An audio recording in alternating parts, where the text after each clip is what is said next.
Welcome to Florida's Cannabis News Podcast, a weekly podcast exploring the legal, political, and economic changes to Florida's cannabis industry, covering important news and events for Florida cannabis businesses and professionals. Sit back and relax. Florida's Cannabis News Podcast begins now. Good morning and happy Friday. Today is April 12th, 2019, and you're tuned into Florida's Cannabis News Podcast. This is your host, David, and I'm here every Friday covering the latest news and events in Florida's cannabis industry. Today we have another news-filled episode, so let's dive right into this week's top stories. Today's top story comes out of Tallahassee, where the House Appropriations Committee took up HB 7117. HB 7117 is Ray Rodriguez's bill to limit the amount of THC at 10%. Last week, we reported that the bill passed the Health and Human Services Committee. This week, the bill continued to move throughout its legislative journey and cleared the committee on a party line vote. The bill is now headed to the House floor. But what happened in the committee hearing this week? Representative Rodriguez, as you know from last week's show, is basing his proposal on a study that found cannabis with higher levels of THC could lead to psychosis. We took a deeper look into this study and the bill itself last week, so swing on over to that episode if you want a refresh. So, what happened to the bill this week? Tuesday's House Appropriations Committee meeting was emotionally charged. There were fiery exchanges from veterans, industry leaders, patients, and patient advocates. First, let's break down the amendments that were proposed. 3 amendments were proposed in total. Amendment 1 provides $350,000 in funding to the Florida Department of Health for implementation of the THC cap. The committee adopted this amendment into the bill. The second amendment was proposed by Representative Carlos Guillermo Smith. The amendment would add addiction or dependence to an opioid drug as a qualifying condition to become a medical cannabis patient. So here, Representative Carlos Guillermo Smith is trying to expand the list of qualifying conditions a patient can have to receive a medical card in Florida.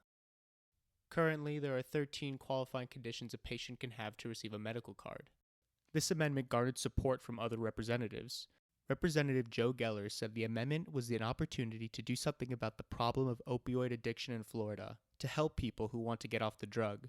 He went on and stated, adding opioid addiction as a qualifying condition will only help people and do no harm. The amendment is needed. Let's take a look at the opioid situation in Florida. In 2017, we had 6,178 opioid-related deaths. That represents 17 Floridians dying every day.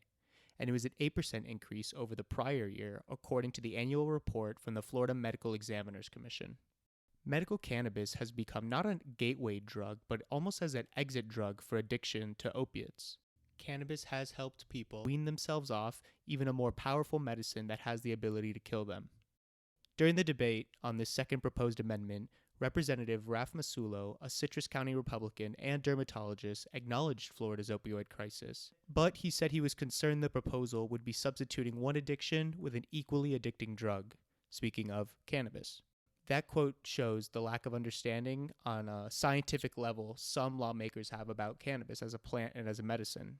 Representative Guillermo Smith fired back and said for many patients, medical cannabis has become an exit drug for their addiction to opiates.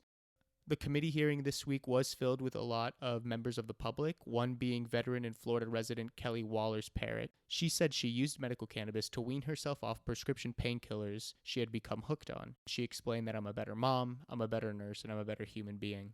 This second proposed amendment to add a new qualifying condition, which is the opioid addiction, that failed. I'm not sure why it did. Does it have something to do with the pharmaceutical industry? Potentially, but I really don't know, but it's something to think about. If this amendment passed and was enacted into the bill, you or someone you know who was swept up into the opioid crisis that is killing thousands of Americans each year would have qualified to get into the cannabis program in Florida and get those opiates out of your life. To add a layer of irony to this, our Attorney General, Ashley Moody, is putting together an opioid task force and was silent during the majority of the hearing. She could potentially use cannabis as a tool to clean up our state. Moving on to the third proposed amendment, also by Carlos Guillermo Smith, this amendment drops the THC cap completely. In supporting the amendment, Carlos Guillermo Smith said the cap will force patients to smoke more or get pushed into the black market for more supply. If any of the amendments had a shot of passing, this one had the least. This is the whole crux of the bill. So I personally did not think this had a shot. But Guillermo Smith brings up a great point. He brings up the black market. If signed, the THC cap would in theory push patients back into the unregulated black market.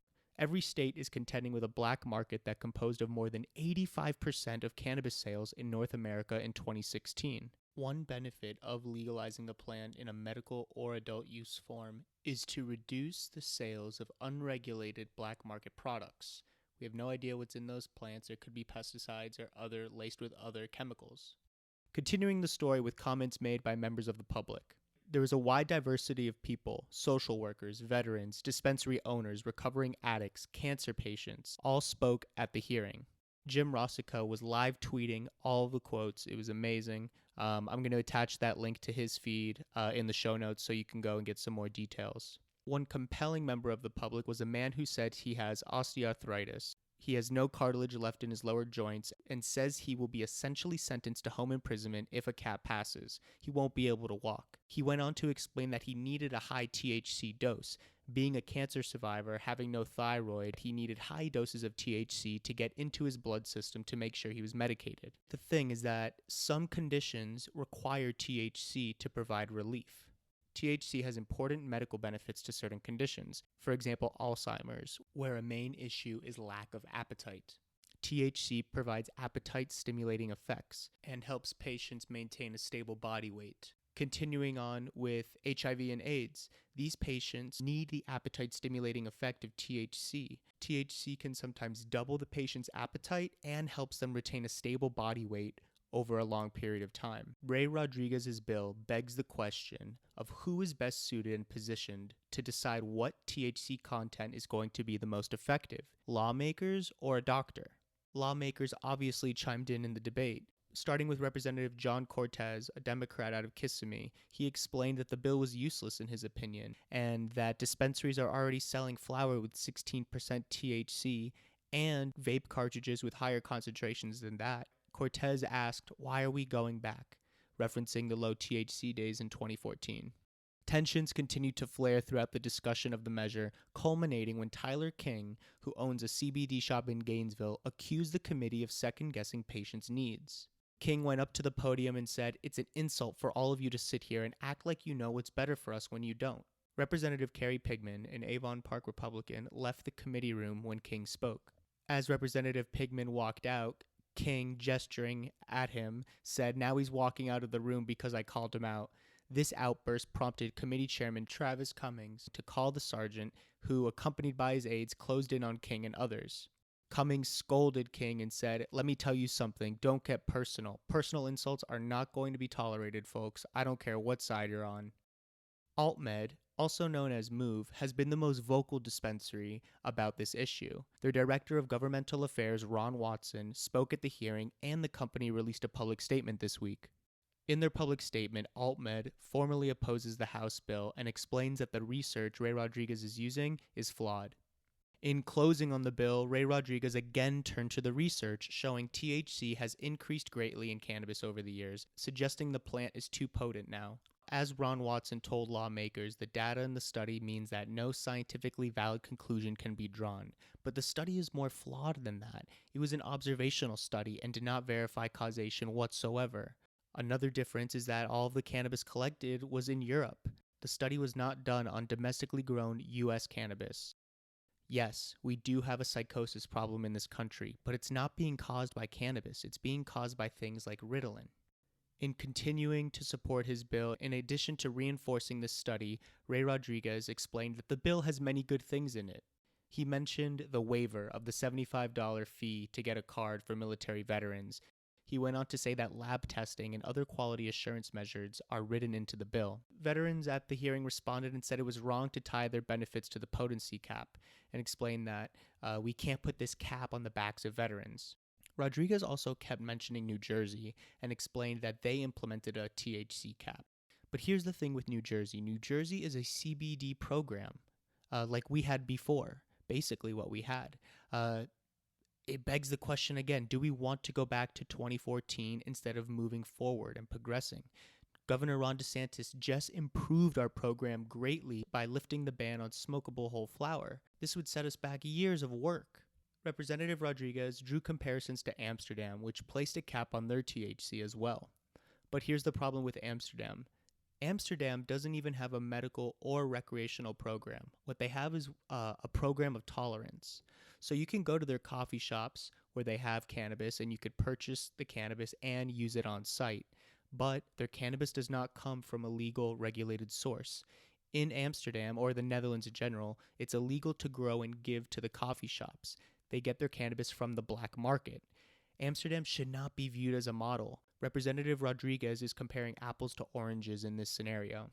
Let's touch quickly on the bill's effect on Florida MMTCs. If signed into law, this bill would take effect next January, giving growers time to adjust their products. The proposed 10% cap would essentially cut in half the THC levels in the cannabis now being grown by half of our medical cannabis operators. Right now, the Florida MMTCs are averaging between 15 and 24% THC in their cannabis. In addition to having to go back to the drawing board and come up with new genetics or alter the plants in some sort of way, licensed growers of medical cannabis have billions of dollars invested in the ground already. They've been cultivating cannabis above 10% THC levels for nearly 2 years now, and would only have until January to sell their inventory and then have to start cultivating less potent strains.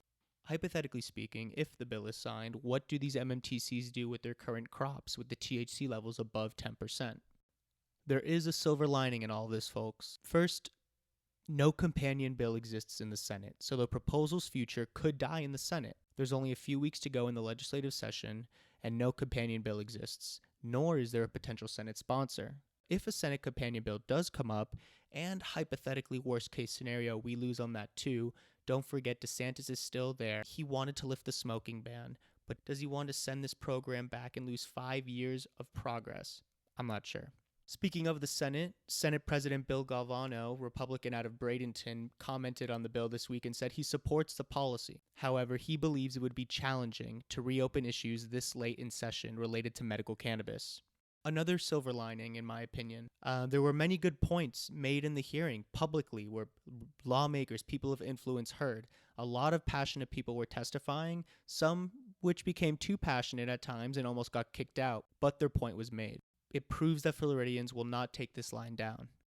If you want to read more about this story, head on over to Dara Cam's article in the Orlando Sentinel, linked below in the show notes. Our second top story of the week also comes out of Tallahassee, where Florida's Department of Agriculture and Consumer Services has finalized its rules for cannabis edibles. This announcement brings us one step closer to allowing the sale of the second most popular delivery method of cannabis in the United States. Florida is expected to allow sales of edibles in the coming months, but the Florida Health Department, which regulates our medical cannabis industry, must still issue the proposed rules and seek public input. The rule guides MMTCs on how they can get licensed to make and sell edibles. What's happening right now with the edibles reminds me of how the MMTCs had to apply to be allowed to sell whole flower. The MMTCs will probably have to apply to be able to sell edibles. I'm interested to see how this plays out again. Will Trulieve be first to market? History says yes. Holly Bell is the director of our cannabis program. Bell said the biggest concern in this process in implementing the rules is safety from food poisoning and allergies, because people are consuming cannabis that have compromised immune systems. So we want to be especially diligent and make sure they're consuming in a safe and responsible way. A spokeswoman this week from the health department said the department will put out its rules in the coming weeks and will begin the public input tour. I will have details about the tour if that's something you might be interested in attending or speaking at. Abe Abaraya's article on WLRN has a great breakdown that I'll have linked below. Our last top story rounding out our legislative week keeps us in Tallahassee, where House Bill 1117, allowing adult use in Florida, received no hearing and no vote this week. House Bill 1117 is sponsored by Representative Carlos Guillermo Smith. Guillermo Smith's bill would have allowed those aged 21 and older to use cannabis for personal use in limited amounts, as well as licensed establishments to manufacture and sell the product. The bill would have also provided limits on the number of stores and allowed cities to ban them if they choose so. Representative Guillermo Smith publicly commented this week and said that the bill got no hearing, got no debate, and no vote, just like they always do. He explained that despite the bill's failure, it created a lot of discussion and dialogue. House Bill 1117 does have a companion bill in the Senate, Senate Bill 1780. With the failure of this bill, the potential recreational legalization could head toward a ballot referendum to amend our state's constitution. This will definitely be an uphill battle. Smith's co-sponsor on the measure, Representative Michael Greco, said legalization in Florida is coming one way or another, either next year in 2020 or by 2022, either via the legislature or ballot initiative. 33 states and the District of Columbia allow some form of medical or adult use cannabis. Only one of those states have enacted their medical cannabis or recreational cannabis program through the legislature, and that one state is Vermont. In 2018, Vermont legalized cannabis for adult use through its legislature. If we're going to implement a recreational program in Florida, it's going to be done through the ballot initiative. Legislative legalization by itself is nearly impossible. University of North Florida conducted a poll in February of 870 Florida voters and found that 62% of this sample size support legalizing recreational cannabis in Florida. Along political lines, 65 of representatives who were Democrats and 51% of Republicans support legalization efforts. Because the size of our state, with 20 million residents and more than 100 million visitors each year, the adult use market could be bigger to that in states like Colorado, Michigan, and Massachusetts. As you know, we are years behind many states, and Florida could make a serious impact at the recreational level. Colorado, for reference, has collected over $1 billion in tax revenue since it implemented its recreational cannabis program in 2014. Colorado is a lot smaller and a lot colder than Florida. In addition, the legalization movement itself has gone mainstream, with the majority of Americans now in favor of legalizing and taxing cannabis. Poll after poll shows that the majority of Floridians support adult use cannabis. Since this bill failed, let's talk about ballot initiatives.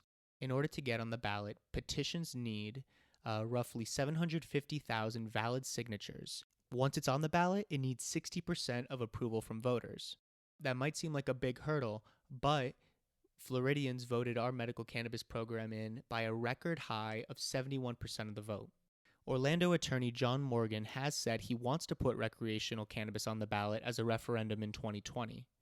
But it's really not too soon to start imagining what a legal adult use cannabis program might look like in the state of Florida. Michigan recently became the 10th state to legalize recreational cannabis during last year's midterm elections, and medical cannabis is now allowed in 33 states. Representative Greco said, despite the loss, our bill created a buzz. It sent out a message to let people know that there are legislators that are serious about this issue and that we support grassroots efforts to get it on the ballot. 2 nonprofits are leading the charge to get adult use cannabis on the ballot in 2020. Those are Regulate Florida and Floridians for Freedom. Currently, both organizations are trying to get their petitions signed for Supreme Court review. You need 75,000 signatures to get a court hearing. Then, as I mentioned before, around 750,000 to actually get on the ballot. Once review is granted by the Florida Supreme Court, the Supreme Court then goes ahead and, after reading the language, either propose or rejects the state ballot initiative. Now, breaking down both of the petitions, the first from Regulate Florida. Regulate Florida's petition is around 4 pages, and they currently have 67,000 signatures. Regulate Florida's petition has regulations in place that amount to 4 pages of text. By comparison, Floridians for Freedom's petition, the law it wants, is just a paragraph. And I don't necessarily think that's better. Sure, that might be easier to read, but this one paragraph would give the Florida legislators so much discretion in implementing the recreational market. Look what happened with Rick Scott's rollout of the medical cannabis program in 2017. I'll have both petitions linked below in the show notes so you can go ahead and read them and sign them if you want. Ryan Lynch has a nice write-up of this issue in the Orlando Business Journal, which I'll have linked below in the show notes. And as a reminder, we have all of our news we cover on here every Friday linked on our Twitter account throughout the week. The Twitter handle is _FL Cannabis News. So follow us on Twitter to get these updates and analysis in real time. This week's weekly patient count from Florida's Office of Medical Marijuana Use brings us to 204,777 qualified patients. As I mentioned in last week's episode, the office releases their weekly update on Friday afternoons, which is after we publish our episodes. In the show notes below, you'll find a direct link to the office's website where you can see the updated numbers. Those are our top stories from this week. Let's move into upcoming events. This weekend, there is a huge event going on in Coral Gables, starting on Saturday, April 13th at 9 a.m. and ending Sunday afternoon at 6 p.m. on April 14th. CannaDayz at the Colonnade is a 2-day Spanish bilingual medical cannabis educational expo providing information and resources to industry professionals and newcomers. The event will be held at the Hotel Colonnade, Coral Gables, which is at 180 Aragon Avenue, Coral Gables, Florida, 33134. At this event, you'll have the chance to listen to local and state reps speak about the industry. This would be a great opportunity to ask them about any legislation you have on your mind. You could ask questions face-to-face to professionals and apply for a medical cannabis card on site. They're going to have 4 doctors as guest speakers who are in the cannabis sector. If you're a medical cannabis patient, you will have free admission. A single day pass will be $100, but if you want the 2-day combo, that's $145. I'll have the Eventbrite link in the show notes. Monday, April 15th, Surterra Wellness is hosting a Cannabis 101 event at what looks like every Surterra location in the state. I confirmed this with Surterra on Thursday at 12:30. Every Surterra dispensary in the state will have a Cannabis 101 session for around 3 hours where they're going to break down and learn the science behind the plant that's changing the world and get all of your questions about cannabis answered. The event is open to everybody, whether you are a medical cannabis patient or not. You can find their locations online, but some include Palm Bay, Pensacola, South Tampa, Orange Park, Bonita Springs, Ocala, Jacksonville, Key West, and the list goes on. I'll leave a link to their Tampa Eventbrite page, but you could find all of the other locations through the Eventbrite. Simple search will do the trick. April 17th, Cannabis Lab is hosting an event called Diversity in Cannabis. The event's going to be held at the Sacred Space Miami, 105 Northeast 24th Street, Miami, Florida 33137 from 6 to 9 p.m. Sacred Space is an amazing modern venue. It's in the Wynwood neighborhood. Sacred Space also has a interesting restaurant next door that serves CBD cocktails. From 6 to 7, there'll be networking, cocktail bar, and hors d'oeuvres. From 7 to 8 will be an educational panel with a Q&A session, and then you'll wrap the night up from 8 to 9 for more networking. Roz McCarthy is moderating the event, and she is the founder and CEO of Minorities for Medical Marijuana.